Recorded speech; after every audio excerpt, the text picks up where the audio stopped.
Hi there, I'm Nalani Brown, the Philanthropy Coordinator at Frank Toby Jones, reading A Tale of Two Cities at the Point Defiance Ruston Senior Center. We are on Chapter 3 of Book 2, A Disappointment.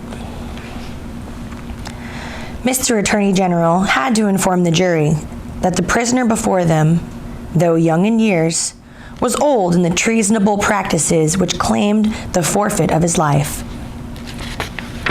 That his correspondence with the public enemy was not a correspondence of today or of yesterday or even of last year or the year before. That it was certain the prisoner had, for longer than that, been in the habit of passing and repassing between France and England on secret business of which he could give no honest account. That, if it were in the nature of traitorous ways to thrive, which, happily, it were in the nature of that, if it were in the nature of traitorous ways to thrive, which, happily, it never was, the real wickedness and guilt of his business might have remained undiscovered. That, Providence, however, had put it into the heart of a person who was beyond far and beyond reproach, to ferret out the nature of the prisoner's schemes, and, struck with horror, to disclose them to His Majesty's Chief Secretary of State and most honorable Privy Council. That this patriot would be produced before them. That his position and attitude were, on the whole, sublime. That he had been the prisoner's friend, but at once, in an auspicious and evil hour detecting his infamy, had resolved to immolate the traitor he could no longer cherish in his bosom, on the sacred altar of his country. That if statues were decreed in Britain, as in ancient Greece and Rome, to public benefactors, the shining citizen would assuredly have one. That, as they were not so decreed, he probably would not have one. That virtue, as had been observed by the poets, in many passages which he well knew the jury would have, word for word, at the tips of their tongues, whereat the jury's countenances displayed a guilty consciousness that they knew nothing about the passages, was in a manner contagious, more especially the bright virtue known as patriotism or love of country. That the lofty example of his immaculate and unimpeachable witness for the crown, to refer to whom, however unworthily, was an honor, had communicated itself to the prisoner's servant, and had endangered him in a holy determination to examine his master's table drawers and pockets, and secrete his papers. That he, Mr. Attorney General, was prepared to hear some disparagement attempted of this admirable servant, but that, in a general way, he preferred him to his, Mr. Attorney General's, brothers and sisters, and honored him more than his, Mr. Attorney General's, father and mother. That he called with confidence on the jury to come and do likewise. That the evidence of these two witnesses, coupled with the documents of their discovering that would be produced, would show the prisoner to have been furnished with lists of His Majesty's forces, and of their disposition and preparation, both by sea and land, and would leave no doubt that he had habitually conveyed such information to a hostile power. That these lists could not be proved to be in the prisoner's handwriting, but that it was all the same. That indeed, it was rather the better for the prosecution, as showing the prisoner to be artful in his precautions. That the proof would go back 5 years, and would show the prisoner already engaged in these pernicious missions. Within a few weeks, before the date of the very first action fought between the British troops and the Americans, That, for these reasons, the jury, being a loyal jury, as he knew they were, and being a responsible jury, as they knew they were, must positively find the prisoner guilty and make an end of him, whether they liked it or not. That they never could lay their heads upon their pillows. That they never could tolerate the idea of their wives laying their heads upon their pillows. That they could never endure the notion of their children laying their heads upon their pillows. In short, that there never more could be, for them or theirs, any laying of heads upon pillows at all, unless the prisoner's head was taken off. That head, Mr. Attorney General concluded by demanding of them, in the name of everything he could think of with a round turn in it, and on the faith of his solemn asseveration that he already considered the prisoner as good as dead and gone. When the Attorney General ceased, a buzz arose in the court, as if a cloud of great blue flies were swarming about the prisoner, in anticipation of what was soon to become. When it toned down again, the unimpeachable patriot appeared in the witness box. Mr. Solicitor General then, following his leader's lead, examined the patriot. John Barsad, gentleman by name. The story of his pure soul was exactly what Mr. Attorney General had described it to be. Perhaps, if it had a fault, a little too exactly. Having released his noble bosom of its burden, he would have modestly withdrawn himself, but that the wigged gentleman with the papers before him, sitting not far from Mr. Lorry, begged to ask him a few questions. The wigged gentleman sitting opposite still looked at the ceiling of the court. Had he ever been a spy himself? No, he scorned the base insinuation. What did he live upon? His property. Where was his property? He didn't precisely remember where it was. What was it? No business of anybody's. Had he inherited it? Yes, he had. From whom? A distant relation. Very distant? Rather. Ever been in prison? Certainly not. Never in a debtor's prison? Didn't see what that had to do with it. Never in a debtor's prison? Come once again? Never? Yes. How many times? 2 or 3 times. Not 5 or 6? Perhaps. Of what profession? Gentleman. Ever been kicked? Might have been. Frequently? No.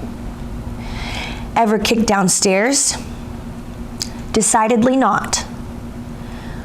Once received a kick on top of a staircase and fell downstairs of his own accord. Kicked on that occasion for cheating at dice? Something to that effect was said by the intoxicated liar who committed the assault, but it was not true. Swear it was not true? Positively.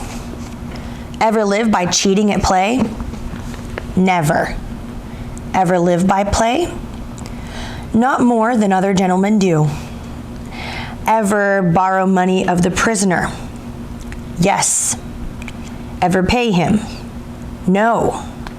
Was not this intimacy with the prisoner, in reality a very slight one, forced upon the prisoner in coaches, inns, and packets? No.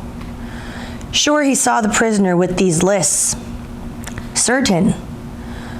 Knew no more about the lists? No. Had not procured them himself, for instance? No. Expect to get anything by this evidence? No. Not in regular government pay and employment or lay traps? Oh dear, no. Or to do anything? Oh dear, no. Swear that? Over and over again. No motives but motives of sheer patriotism? None whatever. The virtuous servant, Roger Cly, swore his way through a great case at a great rate. He had taken service with the prisoner in good faith and simplicity 4 years ago. He had asked the prisoner aboard the Calais packet if he wanted a handy fellow, and the prisoner had engaged him. He had not asked the prisoner to take the handy fellow as an act of charity, never thought of such a thing. He began to have suspicions of the prisoner and to keep an eye upon him. Soon afterwards, in arranging his clothes while traveling, he had seen similar lists to these in the prisoner's pockets over and over again. He had taken these lists from the drawer of the prisoner's desk. He had not put them there first. He had seen the prisoner show these identical lists to French gentlemen at Calais and similar lists to French gentlemen, both at Calais and Boulogne. He loved his country and couldn't bear it, and had given information. He had never been suspected of stealing a silver teapot. He had never been maligned respecting a mustard pot, but it turned out to be only he had been maligned respecting a mustard pot, but it turned out to be only a plated one. He had known the last witness 7 or 8 years, but that was merely a coincidence. He didn't call it a peculiarity, curious coincidence. He didn't call it a particularly curious coincidence. Most coincidences were curious. Neither did he call it a curious coincidence that true patriotism was his only motive too. He was a true Briton and hoped there were many like him. The blue flies buzzed again, and Mr. Attorney General called Mr. Jarvis Lorry. Mr. Jarvis Lorry, are you a clerk in Tellson's Bank? I am. On a certain Friday night in November, 1775, did business occasion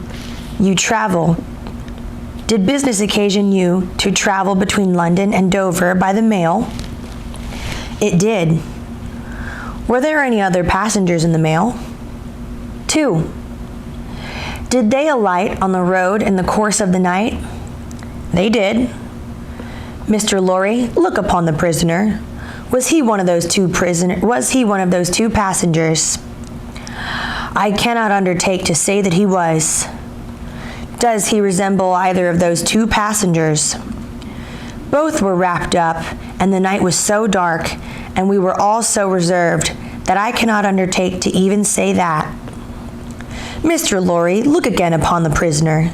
Supposing him wrapped up as those two passengers were, is there anything in this bulk and stature to render it unlikely that he was one of them? No. You will not swear, Mr. Lorry, that he was not one of them? No. So, at least you say he may have been one of them? Yes, except that I remember both of them to have been, like myself, timorous of highwaymen, and the prisoner has not a timorous air. Did you ever see a counterfeit of timidity, Mr. Lorry? I certainly have seen that. Mr. Lorry, look once more upon the prisoner. Have you seen him, to your certain knowledge, before? I have. When? I was returning from France a few days afterwards, and, at Calais, the prisoner came on board the packet ship in which I returned and made the voyage with me. At what hour did he come on board? A little after midnight. In the dead of the night. Was he the only passenger who came on board at that untimely hour? He happened to be the only one. Never mind about happening, Mr. Lorry. Was he the only passenger who came on board in the dead of the night? He was. Were you traveling alone, Mr. Lorry, or with any companion? With 2 companions, a gentleman and a lady. There they are. There they are. Had you any conversation with the prisoner? Hardly any. The weather was so stormy and the passage long and rough, and I lay on a sofa, almost shore to shore. Miss Minette, the young lady to whom all eyes had been turned before, and were now turned again, stood up where she sat. Her father rose with her, and kept her hand drawn through his arm. Miss Minette, look upon the prisoner. To be confronted with such pity and such earnest youth and beauty was far more trying to the accused than to be confronted with all the crowd. Standing, as it were, apart with her on the edge of his grave, not all the staring curiosity that looked on could, for the moment, nerve him to remain quite still. His hurried right hand parceled out the herbs before him into imaginary beds of flowers in a garden, and his efforts to control and steady his breathing shook the lips from which the color rushed to his heart. The buzz of the great flies was loud again. "Miss Manette, have you seen the prisoner before?" "Yes, sir." "Where?" "On board of the package ship just now referred to, sir, and on the same occasion." "You are the young lady just now referred to?" "Oh, most unhappily I am." The plaintive tone of her compassion merged into the less musical voice of the judge, as he said something fiercely. "Answer the questions put to you and make no remark upon them. Miss Manette, had you any conversation with the prisoner on that passage across the channel?" "Yes, sir." "Recall it." In the midst of a profound stillness, she faintly began. "When the gentleman came on board—" "Did you mean the prisoner?" inquired the judge, knitting his brows. "Yes, my lord." "Then say the prisoner." "When the prisoner came on board, he noticed that my father," turning her eyes lovingly to him as she stood beside her, "was much fatigued and in a very weak state of health. My father was so reduced that I was afraid to take him out of the air, and I had made a bed for him on the deck near the cabin steps, and I sat on the deck at his side to take care of him. There were no other passengers that night but we four. The prisoner was so good as to beg permission to advise me how I could shelter my father from the wind and weather better than I could have done. I had not known how to do it well, not understanding how the wind would set when we were out of the harbor. He did it for me. He expressed great gentleness and kindness for my father's state, and I am sure he felt it. That was the manner of our beginning to speak together." "Let me interrupt you for a moment. He had come on board alone?" "No." "How many were with him?" "2 French gentlemen." "Had they conferred together?" "Had they conferred together?" "They had conferred together until the last moment, when it was necessary for the French gentlemen to be landed in their boat." "Had any papers been handed out among them, similar to these lists?" "Some papers had been handed out among them, but I don't know what papers." "Like these in shape and size?"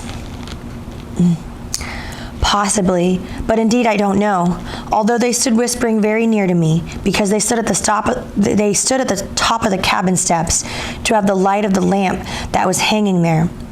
It was a dull lamp, and they spoke very low, and I did not hear what they said, and saw that only that they looked at the papers." "Now, to the papers and to the prisoner's conversation, Miss Manette." "The prisoner was as open in confidence as he was with me, which arose out of my helpless situation. He was kind and good and useful to my father. I hope," bursting into tears, "I hope I may not repay him by doing him harm today," buzzing from the blue flies. "Miss Manette, if the prisoner does not perfectly understand that you give the evidence which it is your duty to give, which you must give, and which you cannot escape from giving, with great unwillingness, he is the only person present in that condition. Please go on." "He told me that there was traveling on business of a delicate and difficult nature, which might get people into trouble, and that was before traveling under an assumed name. He said that his business had, within a few days, taken him to France, and might, at intervals, take him backwards and forwards between France and England for a very long time to come." "Did he say anything about America, Miss Manette? Be particular." "He tried to explain to me how that quarrel had arisen, and said that, so far as he could judge, it was a wrong and foolish one on England's part.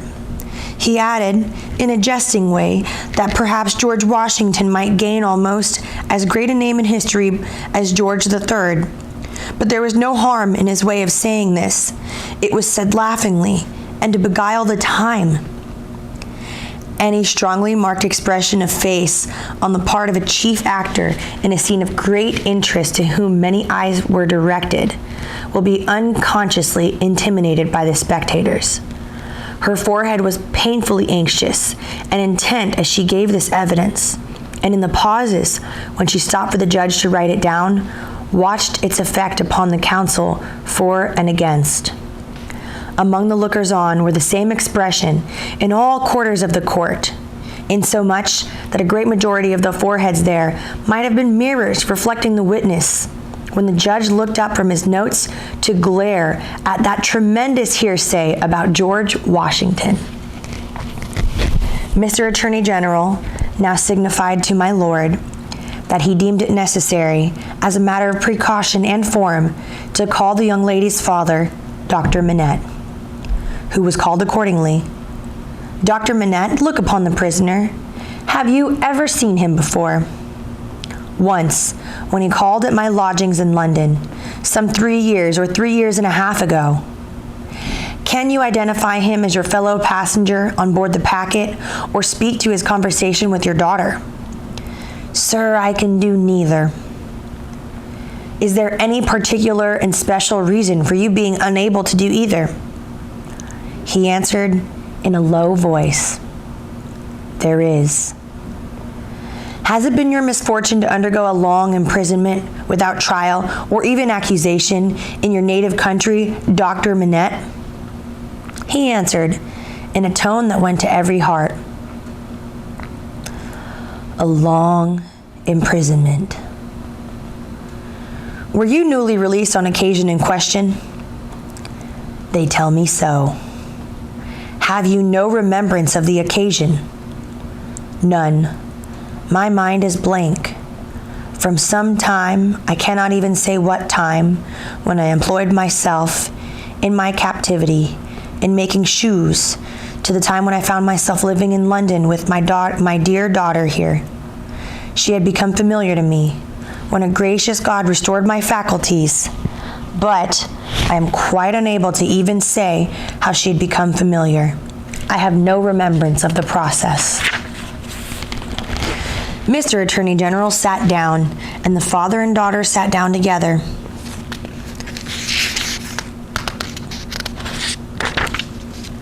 A singular circumstance then arose in the case, the object in hand being to show that the prisoner went down with some fellow plotter untracked in the Dover mail on that Friday night in November 5 years ago, and got out of the mail in the night as a blind at a place where he did not remain, but from which he traveled back some dozen miles or more to a garrison and dockyard, and there collected information.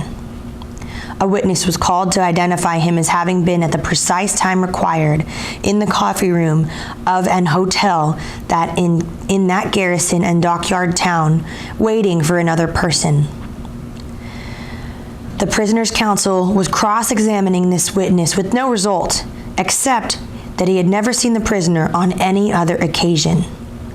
When the wigged gentleman, who had all this time been looking at the ceiling of the court, wrote a word or two on a little piece of paper, screwed it up, and tossed it to him. Opening this piece of paper in the next pause, the counsel looked with great attention and curiosity at the prisoner. You say again you were quite sure that it was the prisoner? The witness was quite sure. Did you ever see anybody very like the prisoner? Not so like, the witness said, as that he could be mistaken, pointing to him who had tossed the paper over. Then look well upon the prisoner. How say you? Are they very like each other? Allowing for my learned friend's appearance being careless and slovenly, if not debauched, they were sufficiently like each other to surprise not only to the witness, but everybody present. When they were thus brought into comparison, my lord being prayed to bid my learned friend lay aside his wig, and giving no very gracious consent, the likeness became much more remarkable. My lord inquired to Mr. Stryver, the prisoner's counsel, whether they were next to try Mr. Carton, the name of my learned friend, for treason. But Mr. Stryver replied to my lord, no, but he would ask the witness to tell him whether what happened once might happen twice, whether he would have been so competent if he had seen his illustration of his rashness sooner, whether he would have been so competent, having seen it, and more, the upshot of which was to smash this witness like a crockery vessel and shiver his part of the case to useless lumber.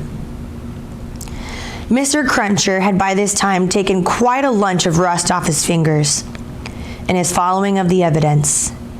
He had now to attend while Mr. Stryver fitted the prisoner's case on the jury, like a compact suit of clothes, showing them how the patriot, Barsad, was a hired spy and traitor, an unblushing trafficker in blood, and one of the greatest scoundrels upon earth since the accursed Judas, which he certainly did not rather look like. How the virtuous servant Cly was his friend and partner, and was worthy to be. How the watchful eyes of those forgers and false swearers had rested on the prisoner as victim.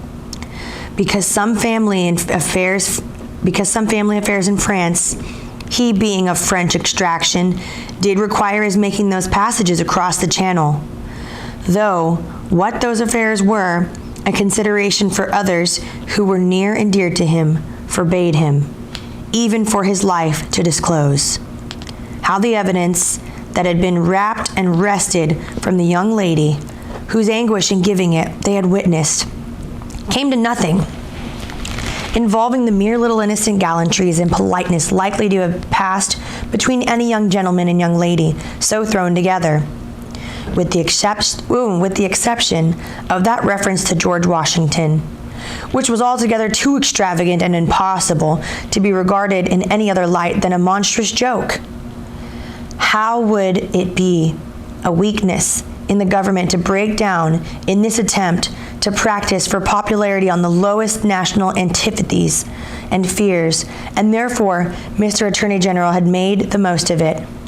How, nevertheless, it rested upon nothing, save that vile and infamous character of evidence too often disfiguring such cases, and of which the state trials of his country were full. But there my lord interposed, with as grave a face as if it had not been true, saying that he could not sit upon that bench and suffer those illusions. Mr. Stryver then called his few witnesses, and Mr. Cruncher had next to attend while Mr. Attorney General turned the whole suit of clothes Mr. Stryver had fitted on the jury, inside out, showing how Barsad and Cly were even 100 times better than he had thought them, and the prisoner 100 times worse. Lastly came my lord himself, turning the suit of clothes, now inside out, now outside in, but on the whole decidedly trimming and shaping them into grave clothes for the prisoner. And now the jury turned to consider that the great flies swarmed again. Mr. Carton, who had so long sat looking at the ceiling of the court, changed neither his place nor his attitude, even in his excitement, while his learned friend, Mr. Stryver, massing his papers before him, whispered with those who sat near, and from time to time glanced anxiously at the jury, while all the spectators moved more or less and grouped themselves anew, while even my lord himself arose from his seat and slowly paced up and down his platform, not unattended by a suspicion in the minds of the audience that his state was feverish. This one man sat leaning back, with his torn gown half off him, his untidy wig put on just as it had happened to light off his head after its removal, his hands in his pockets and his eyes on the ceiling as they had been all day. Something especially reckless in his demeanor not only gave him a disreputable look, but so diminished the strong resemblance and undoubtedly bore to the prisoner, which his momentary earnestness, when they were compared together, had strengthened, that many of the lookers-on, taking note of him now, said to one another they would hardly have thought the two were so alike. Mr. Cruncher made the observation to his neighbor and added, "I'd hold a half-guinea that he don't get to no law work to do. Don't look like that sort of one to get any, do he?" Yet, this Mr. Carton took in more of the details of the scene than he appeared to take in. For now, when Miss Minette's head dropped upon her father's breast, he was the first to see it, and to say audibly, "Officer, look at that young lady. Help the gentleman to take her out. Don't you see that she will fall?" There was much commiseration for her as she was removed, and much sympathy with her father. It had evidently been a great distress to him to have the days of his imprisonment recalled. He had shown strong internal agitation when he was questioned, and that pondering or brooding look, which made him old, had been upon him like a heavy cloud ever since. As he passed out, the jury, who had turned back and paused a moment, spoke through their foreman. They were not agreed and wished to retire. My lord, perhaps with George Washington on his mind, showed some surprise that they were not agreed, but signified his pleasure that they should retire under watch and ward, and retired himself. The trial had lasted all day, and the lamps in the court were now being lighted. It began to be rumored that the jury would be out a long while. The spectators dropped off to get refreshment, and the prisoner withdrew to the back of the dock and sat down. Mr. Lorry, who had gone out when the young lady and her father went out, now reappeared and beckoned to Jerry, who, in the slackened interest, could easily get near him. "Jerry, if you wish to take something to eat, you can, but keep in the way. You will be sure to hear when the jury come in. Don't be a moment behind them, for I want you to take the verdict back to the bank. You are the quickest messenger I know, and will get to Temple Bar long before I can." Jerry had just enough forehead to knuckle, and he knuckled it and acknowledged him in acknowledgement of his communication with a shilling.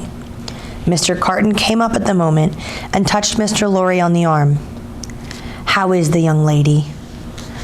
"She's greatly distressed, but her father is comforting her, and she feels the better for being out of court." "I'll tell the prisoner so. It won't do for a respectable bank gentleman like you to be speaking to him publicly, you know." Mr. Lorry reddened, as if he were conscious of having debated the point in his mind, and Mr. Carton made his way to the outside of the bar. The way out of court lay in that direction, and Jerry followed him, all eyes, ears, and spikes. "Mr. Darnay!"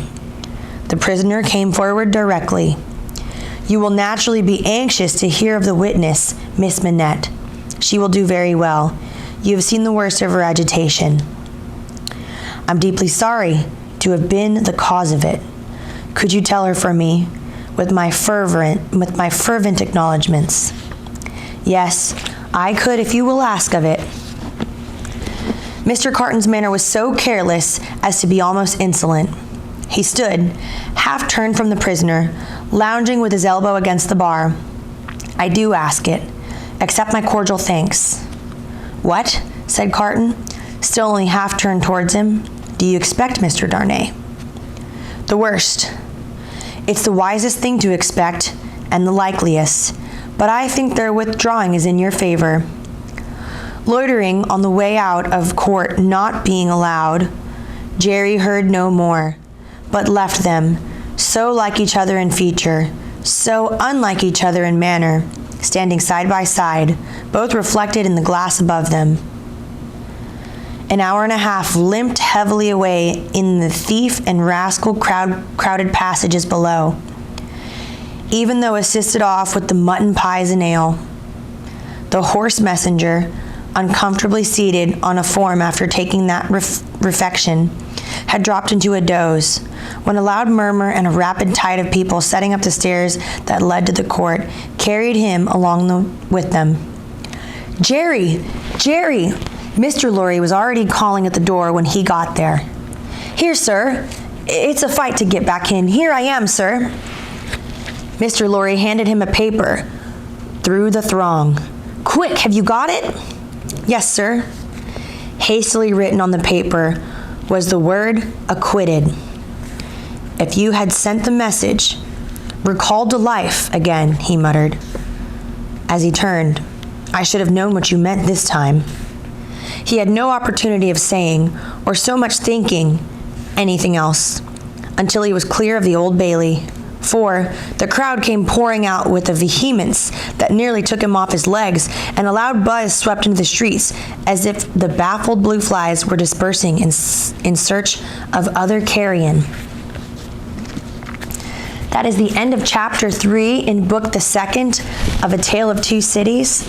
My name is Nalani Brown. Thank you for listening. We will pick up on chapter 4, Congratulatory, next time.